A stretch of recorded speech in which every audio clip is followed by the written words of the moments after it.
Chers amis, bonjour. Nous nous retrouvons ici à la chapelle de Magenta à Nouméa pour notre deuxième entretien. Tout d'abord, Séverine, nous t'envoyons nos salutations. Séverine n'est pas avec nous aujourd'hui, elle est sous d'autres cieux, mais elle nous suit à distance. Alors, la dernière fois que nous nous sommes vus, nous avons examiné un problème très important qui concerne la Bible. Et nous nous sommes aperçus qu'en réalité, la Bible que nous lisons dans nos chapelles, et chez nous aussi, eh bien, est un livre qui est relativement incomplet et lacunaire, une sorte de crêpe-dentelle avec de gros trous à l'intérieur. Nous avons examiné le livre de Jean, le 21e chapitre de Jean, qui nous dit qu'on aurait pu écrire des montagnes de livres avec les paroles que Jésus a prononcées. Et puis, on s'est aperçu qu'avec ces montagnes de livres, on ne les avait pas, puisque tout ce que nous avions finalement, c'est 75 pages de super évangile, de super gospel, lorsqu'on rassemble toutes les paroles du Christ, toutes les paroles prononcées par le Christ, ou plus exactement rapportées par les évangélistes, dans le Nouveau Testament. Et puis nous avons aussi examiné le premier chapitre du livre des Actes écrit par Luc. Et le verset 3 nous dit qu'en réalité, le Christ avait réuni ses apôtres, le Christ ressuscité, cela s'entend, avait réuni ses apôtres réellement convertis et les avait enseignés pendant 40 jours. 40 jours, c'est énorme, et il est bien certain qu'on aurait bien aimé savoir ce qui s'était dit. Ben non, personne n'a pris de note à ce propos.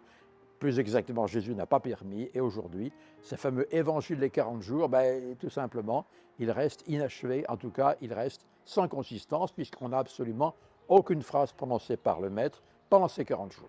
Ça, nous l'avions vu, et nous avions tiré une conséquence.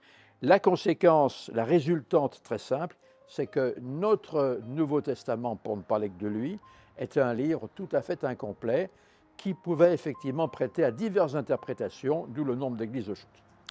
À peine la vidéo était-elle passée sur le net que nous avons eu 3 objections. Et il faut les voir aujourd'hui avant d'aller un peu plus loin. Première objection, elle consiste à nous dire, mais finalement, bon, la Bible n'est pas complète, on peut bien l'admettre, admettons cela, mais en réalité, Dieu n'a-t-il pas voulu, ou plus exactement permis, que la Bible que nous avons aujourd'hui, même si elle ne comporte pas toutes les paroles jamais prononcées par Jésus-Christ, son Fils unique, eh bien, cette Bible nous suffise et qu'elle soit nécessaire et surtout suffisante et que, somme toute, Dieu a permis que nous ayons ceci. Alors, à cette objection, nous répondons par 3 points. Le premier point, c'est que lorsque nous examinons l'arbre généalogique, parce qu'il y a un arbre généalogique des religions chrétiennes dans le monde, nous nous apercevons qu'en fait, il y a 400 églises dites chrétiennes, mais attention, ce sont des églises à titre générique. Si nous allons dans les subdivisions de ces mêmes confessions, nous n'arriverons pas à 400, nous arrivons à 4000 confessions chrétiennes, 4000 églises, et bien évidemment, par de la même, 4000 interprétations totalement différentes parfois de l'écriture divine, notamment du Nouveau Testament. Or, Jésus n'a jamais voulu cela. Il est bien certain qu'au temps des apôtres, il y avait un seul Seigneur, un seul Dieu, des apôtres, un collège de 12 apôtres, et surtout une seule foi et des Écritures qui est en cours de gestation, les évangélistes, mais qui allaient focaliser sur la vie de Jésus-Christ. Ce sont les évangiles synoptiques. Deuxième réponse à l'objection, qui consiste à dire, attention, regardez bien l'histoire religieuse. L'histoire religieuse, elle est très simple. À partir de la fin du 1er siècle, les clivages entre les différentes foi, les différentes sectes chrétiennes, parce qu'il est question de parler de sectes chrétiennes, commencent à s'évaser quelque peu, commencent à tout simplement prendre de l'ampleur, et les différentes interprétations du texte biblique commencent elles également à se charpenter. On commence à avoir des versions différentes, avec des sectes différentes, des mouvances, des sensibilités chrétiennes différentes, et là est déjà le problème. Un jour, quelqu'un dira de ceci, à propos des problèmes spirituels qu'il avait rencontrés, qu'il avait perdu tout espoir de régler la question par un appel à la Bible. Ce jeune homme avait 14 ans et demi. Nous le verrons par la suite. Prenons par exemple l'exemple du baptême. Nous verrons qu'initialement, le Christ baptisait par immersion, Jean-Baptiste l'a baptisé par immersion, et que plus tard, le baptême a complètement changé de forme pour devenir un baptême par aspersion. Et ceci n'est qu'un exemple particulièrement faible, particulièrement petit. C'est un fétu de paille dans l'ensemble des conceptions spirituelles religieuses qui allaient s'étoffer par la suite.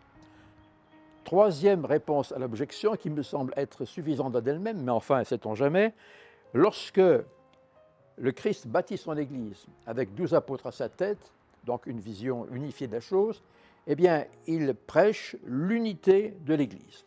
Et d'ailleurs, ce n'est pas l'apôtre Paul qui va nous détourner de cette conception, ou nous en dissuader, pour la bonne et simple raison que dans son livre, son épître aux Éphésiens, il précise que le Christ a donné les uns comme prophètes, les autres comme apôtres, les autres comme évangélistes, docteurs ou pasteurs. Pourquoi ? Eh bien, c'est une très bonne question, pour l'édification du corps du Christ, afin que nous parvions tous à l'unité de la foi.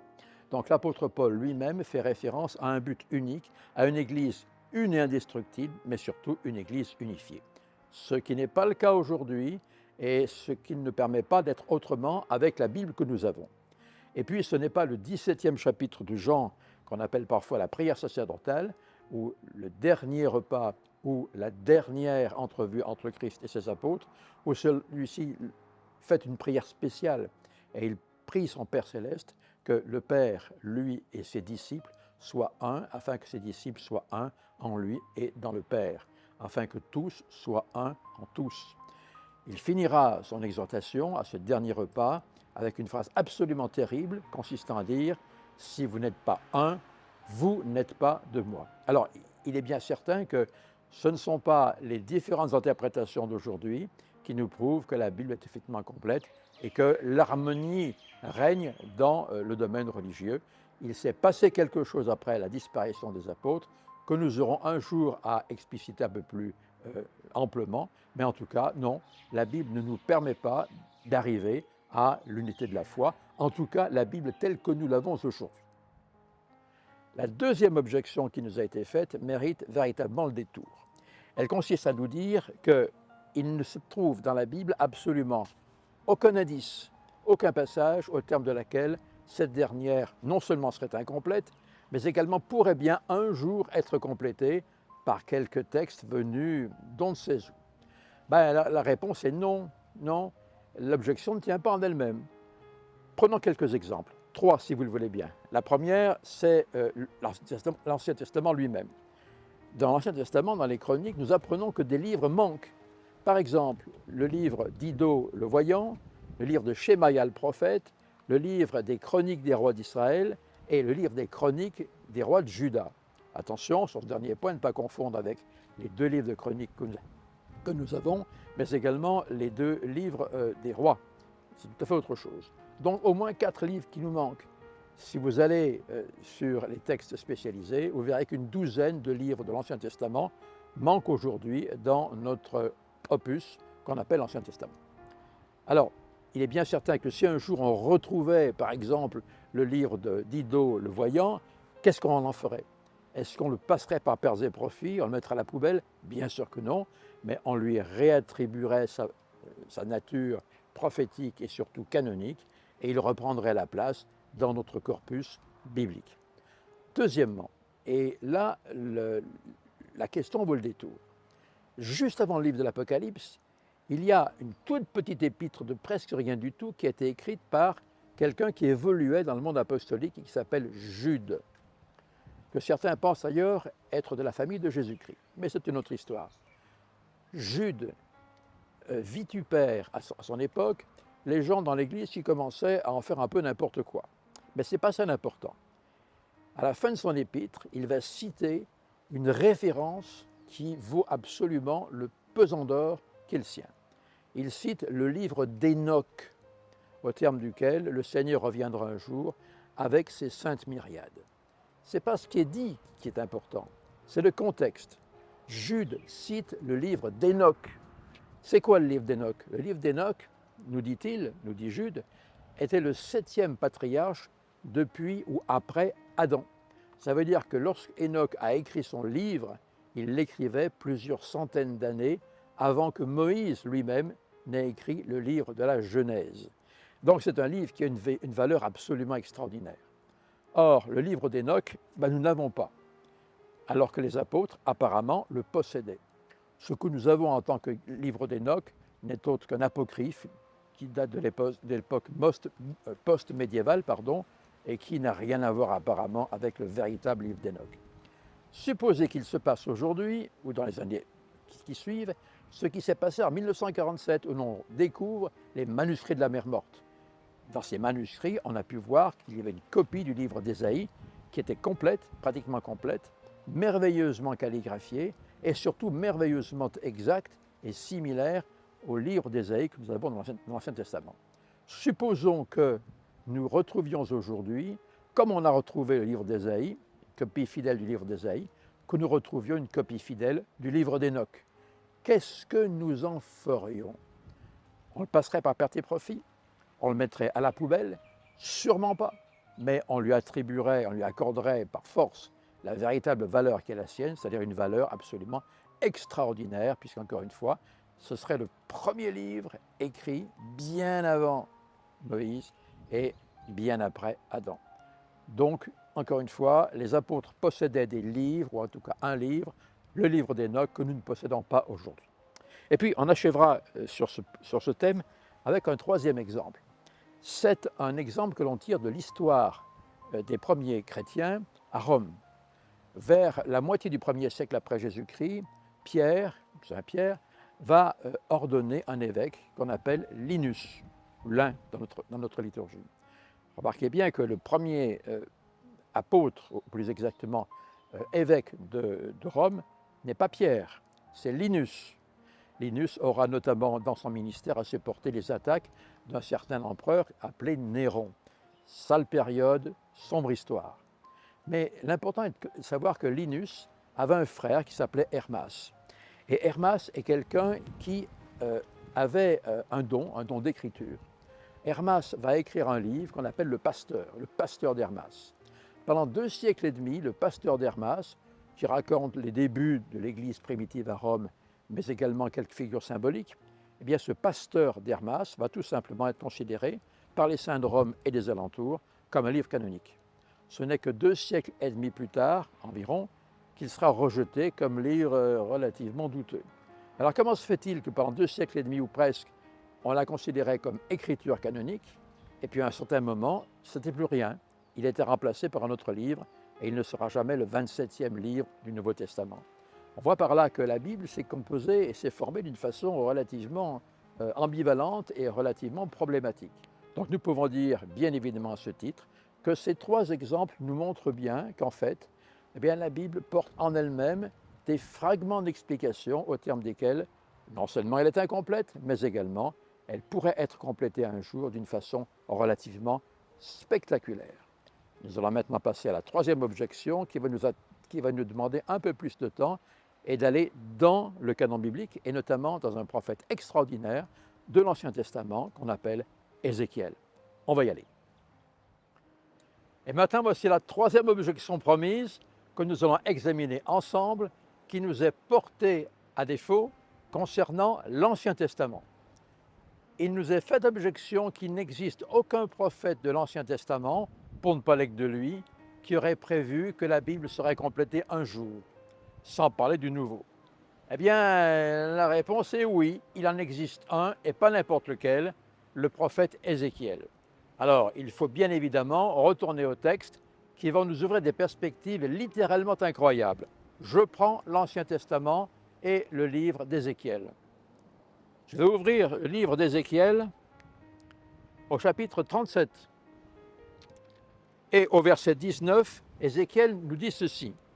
« Réponds-leur, dit l'Éternel, ainsi parle le Seigneur l'Éternel, voici, je prendrai le bois de Joseph qui est dans la main d'Éphraïm et les tribus d'Israël qui lui sont associées, et je les joindrai au bois de Juda, et j'en formerai un seul bois, de sorte qu'il soit un dans ma main. » Question, qu'est-ce qu'un bois? Alors, ceux qui ont vu le film, l'ancien film, le vieux film Jésus de Nazareth de Zeffirelli, il y a pratiquement 45 ans, mais également ceux et celles qui ont vu la série The Chosen, il y a quelques mois en arrière, se souviendront de cet extrait où l'on voit Jésus de Nazareth pénétrer dans la synagogue de Capernaum, c'est son premier acte public, prendre le rouleau de la loi, le dérouler quelque peu, s'arrêter au chapitre un chapitre extrêmement important d'Ésaïe et leur dire, ben voyez, la personne dont on parle ici dans Ésaïe, c'est moi. On sait très exactement comment ça a fini. Le Christ a été expulsé manu militari de la synagogue de Capernaum. C'est sûr, nul n'est prophète en son pays. Mais ce qui est intéressant de voir, c'est qu'en réalité, les rouleaux de la loi sont entourés sur des bois, c'est-à-dire sur des bâtons, tout simplement. On déroulait la loi en déroulant, ou plus exactement en maniant les bâtons de droite ou de gauche. Et c'est là qu'on peut avoir une explication intéressante. Le bois de Juda, le bois des Juifs, c'est donc le bois, ou plus exactement, le rouleau de la loi de Moïse, mais également des grands et des petits prophètes, des livres sapientaux et des livres historiques que constitue maintenant l'Ancien Testament. Donc le bois de Juda, ce sont ces bois que l'on manipulait pour avoir accès au texte biblique de l'Ancien Testament. Alors vous me direz, mais dans ces conditions, on a un vrai problème, parce que le bois de Joseph, c'est quoi? Si le bois de Juda, ce sont les annales des Juifs, la Bible bien évidemment, dans lequel on peut même comprendre le Nouveau Testament, qu'est-ce que c'est que ce bois de Joseph? Et c'est là où il faut un peu d'explication. Joseph est l'avant-dernier fils de Jacob, le patriarche Jacob, qui en a eu 12, plus une fille, Dina. Joseph était un être exceptionnel. Rappelez-vous, il a reçu plusieurs songes et visions au terme desquels Dieu lui promettait un très brillant avenir. Ses frères l'ont dénigré, l'ont jalousé et ont voulu le tuer tout simplement en voulant le faire disparaître. Jusqu'au moment où les aînés sont opposés et ont préféré le vendre à une caravane d'Ismaélites qui allait en Égypte. Joseph se retrouve donc en Égypte comme esclave dans la maison de Potiphar. Il a des difficultés avec sa femme. Il se retrouve en prison. L'aventure nous dira qu'il pourra interpréter les songes de Pharaon concernant les 7 vaches maigres et les 7 vaches grasses. Il trouvera grâce aux yeux du Pharaon et il se retrouvera vizir, c'est-à-dire en fait Premier ministre. Il sauvera sa famille, il fera venir Jacob et ses frères en Égypte et là, eh bien, la famille d'Israël va prospérer. Seulement, lorsque Joseph va mourir, eh bien, une période de 400 ans qui a été prophétisée par Abraham va s'en suivre et pendant 400 ans, les Hébreux, les fils de Jacob, vont tout simplement être réduits en esclavage par, nous dit le texte, un pharaon qui n'avait pas connu Joseph, donc d'une dynastie différente. Et puis Joseph, il disparaît de l'histoire, ou presque. Après sa mort, eh bien, il y aura des descendants, notamment 2 fils, Éphraïm et Manassé. Ces deux fils formeront 2 tribus à part, qui partiront avec Moïse pour s'installer en Palestine. Josué, après la mort de Moïse, leur attribuera un territoire au nord de la Palestine, et puis il y aura une histoire de guerre incessante entre le royaume du nord, piloté par les descendants de Joseph, et le royaume du sud, appartenant au roi de Juda, David et bien évidemment Roboam et la suite. Alors, il est bien certain que Joseph s'inscrit en contrepoint par rapport à l'histoire officielle. En 722 avant Jésus-Christ, Sargon II, qui est le roi d'Assyrie, va venir contre le royaume de Samarie, qui est dirigé par Joseph et Manassé, et va tout simplement détruire ce royaume et emporter captives les 10 tribus d'Israël, dont notamment Joseph, les descendants de Joseph, Éphraïm et Manassé. Et on n'entendra plus jamais parler de Joseph dans l'histoire biblique. Joseph sort de l'histoire littéralement, on ne sait pas ce qu'il devient. Or, Ézéchiel nous dit autre chose.